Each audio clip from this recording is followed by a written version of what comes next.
নকশি পিঠা আমাদের ঐতিহ্য এবং সংস্কৃতি বহন করে। এই নকশি পিঠা আমাদের গ্রাম বাংলার বিয়ে, পার্বণ যে কোনো অনুষ্ঠানেই এই নকশি পিঠা বানানো হয়। হ্যালো এভরিওয়ান, আসসালামু আলাইকুম। Welcome to my channel Kakon's daily tips. আজকে আমি আপনাদের সঙ্গে শেয়ার করব এই সুন্দর নকশি বা চিরুনি পিঠা বা ফুল পিঠা যাই বলেন আপনারা। চলেন আমরা মূল এতে চলে যাই। আমরা পিঠা বানানো শুরু করে দিই। এই যে দেখেন, আমি এটাকে ভালো করে একটু লতির মতো করে নিচ্ছি। করে এই যে এখন লিচি কেটে নিব ছোট ছোট করে। আপনারা আপনার যে সাইজ করতে চান ঠিক সেই সাইজ অনুযায়ী আপনারা ডোটা নেবেন। নিয়ে এরকম করে ভালো করে একটা ময়ান করে নেবেন। নিয়ে এই যে ছোট ছোট এরকম লম্বা লম্বা একটা শেপ দিয়ে নেবেন। এরকম আমি ৫-৬টা একসাথে করে নেব। আপনার অনেকগুলো যদি একসাথে করে নেন না, তাহলে কী হবে, বাতাসে ড্রাই হয়ে যাবে, পিঠাটা ঠিক ভালো হবে না। আপনার ৫-৬টা করে এরকম করবেন, বানাবেন, আবার ৫-৬টা করবেন, এরকম করে নিতে পারেন। অথবা বানিয়ে আপনারা একটা কোনো কিছু দিয়ে ঢেকে রাখলে আবার সেই বাতাস এটা হবে না। আপনারা আপনাদের সুবিধা মতো এটা করে নিতে পারেন, কোনো অসুবিধা নেই। আমি ৪-৫টা করে নিচ্ছি, বানাচ্ছি আবার। এই যে দেখেন, আমি কি সুন্দর করে লিচি কেটে নিচ্ছি, নিয়ে আবার এই সুন্দর শেপটা দিয়ে নিচ্ছি। এরকম করে আপনারাও করবেন।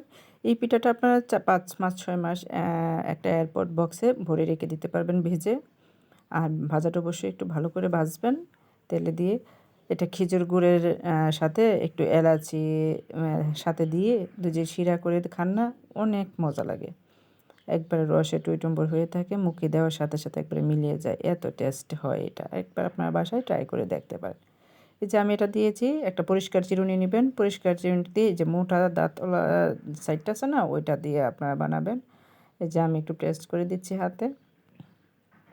এরকম করে আপনারা দিবেন। আপনারা দেখে বুঝে নেন কীভাবে করতে হয়। আসলে এটা বলে তো বোঝানো যাবে না, এটা চোখে দেখে, যে কোনো কাজ হাতের কাজটা হচ্ছে চোখে দেখে বুঝে নিতে হয়। এটা কেউ হাতে কলমে শেখানোর কোনো বিষয় না।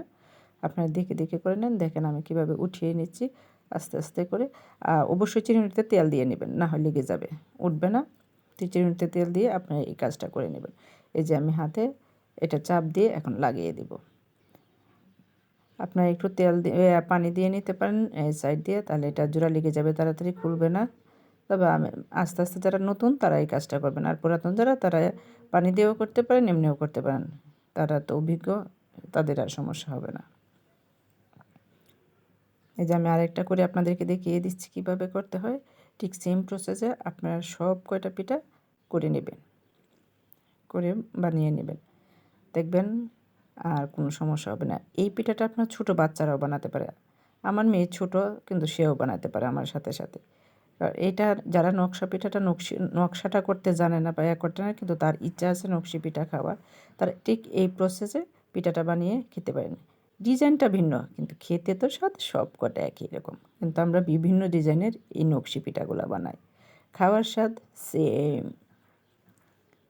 আপনারা ঠিক এই কাজটা করতে পারেন, তাহলে নকশি পিঠার স্বাদও হয়ে যাবে, আর দেখতেও কিন্তু এই পিঠাটা সুন্দর, খারাপ না এটা। আমার কাছে তো ভালো লাগে। এই যে আমি আরেকটা পিঠা দেখিয়ে দিচ্ছি। আপনারা ঠিক এই প্রসেসে আপনাদের সুবিধার্থে আরেকটা দেখিয়ে দিচ্ছি, আপনারা এভাবে করে নেবেন। এই যে আমার পিঠাটা হয়ে গিয়েছে। এখন আমি এই যে ২ সাইড দিয়ে আবার একটু প্রেস করে জোড়া লাগিয়ে দিব। এই যে আমার আরেকটা পিঠা হয়ে গিয়েছে। এখন আমি আবার একটু তেল দিয়ে নিচ্ছি। আপনারা একটা ২-৩টা পিঠা বানাবেন, চিরুনিতে আবার একটু তেল দিবেন। দিয়ে পিঠাগুলো এভাবে সেম প্রসেসে সব কয়টা পিঠা বানিয়ে নেবেন। বানিয়ে তেল দিয়ে আপনারা ভালো করে এটা ভেজে এয়ারপড বক্সে রেখে দিবেন। অনেক দিন খেতে পারবেন। আপনার কোনো বিয়ে বাড়িতে যান বা কোনো আত্মীয়ের বাড়িতে, শহরে বেড়াতে যান, গ্রামে বেড়াতে যান, আপনার যে কারো বাড়িতে এই পিঠাটা আপনারা যদি নিয়ে যান না, সে খুব খুশি হবে এবং খেতেও ভালো লাগে। বিকালে চায়ের আড্ডায় তো ভালোই জমে, খারাপ জমে না। আপনারা ঠিক এভাবে বানাবেন, বানিয়ে পরিবেশন করবেন। আপনার ভাই বোন, মা বাবা, আত্মীয় স্বজন সবাইকে নিয়ে খাবেন, দেখবেন কতটা ভালো লাগে। এই যে আমি আরেকটা পিঠা দেখিয়ে দিচ্ছি আপনাদের বোঝার সুবিধার্থে। আসলে এই পিঠাটা হচ্ছে এরকম একটা আবেগ আমাদের বাঙালির। নকশি পিঠাটা, নকশি খাতা, নকশি পিঠা, এগুলো হচ্ছে আমাদের আবেগের একটা জায়গা। এই পিঠাগুলা বাংলাদেশের প্রতিটা এলাকায় আছে, কোনো না কোনোভাবে তারা এটা বানিয়ে নেয়। এটা আমাদের বাঙালির একটা ঐতিহ্য পিঠা। শীতে তো কথাই নেই, শীত আসলে তো আমরা সবাই পিঠাপুলি উৎসব লেগেই থাকে আমাদের বাড়িতে।